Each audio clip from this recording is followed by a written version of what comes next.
చెప్తాడు, లింగాన్ని చెప్తాడు, వీరశైవం అని చెప్తాడు, బలిజీగా అని చెప్తాడు. దాని తర్వాత ఇక లింగధారి కొత్తగా వచ్చినాయి. నా పేరు ఈ మధ్యన కొంతమంది పెట్టుకున్నారు. లింగధారి అని చెప్తున్నారు, లింగ డేరుడు అని చెప్తున్నారు, ఇష్టలింగధారు అని చెప్తున్నారు. ఈ విధంగా కొత్త కొత్త పేర్లు వచ్చేసరికి మాకు ఎక్కడ ఇబ్బంది అవుతుందంటే మీరు ఒక్కసారి చూడండి,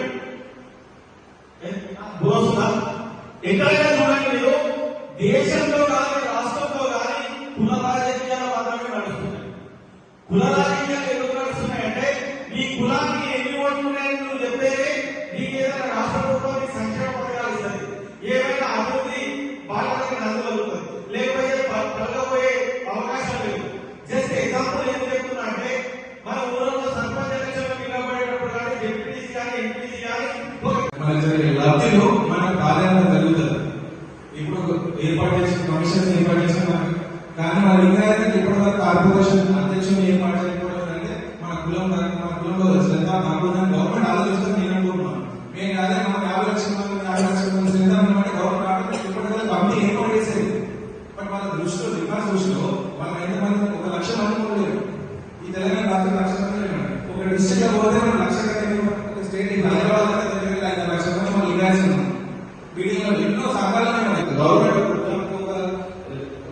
వినయించి వీరశైవ అని కులం పేరు వినయించింది. దాన్ని మనం జరిగే కూడా నమోదు చేసుకుంటే కదా గవర్నమెంట్ దృష్టి వెళ్తాము. వెళ్ళిన తర్వాత లబ్ధి పొందుతాం.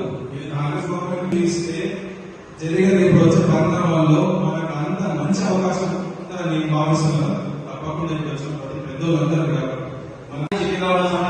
చేపల సమానం కానీ ఏ సమానమైనా సరే పక్కన పెట్టి బయోడేటా సమానం కానీ చిత్ర ఏవైనా సరే పక్కన పెట్టి మనం ఎప్పుడైతే బీసీడీలో ఉన్నామో అప్పుడు మనకి ఏదైతే వచ్చిందో రాష్ట్ర లింగమల్య సంఘం అది మాత్రమే రాజించి మన మధ్యన ఎన్నున్నారు పక్కన పెట్టి మన పిల్లల భవిష్యత్తు కానీ మనకు ఇక పైన కార్పొరేషన్ కూడా రావడం. ఎందుకంటే కాంగ్రెస్ గవర్నమెంట్ వచ్చిన తర్వాత వాళ్ళు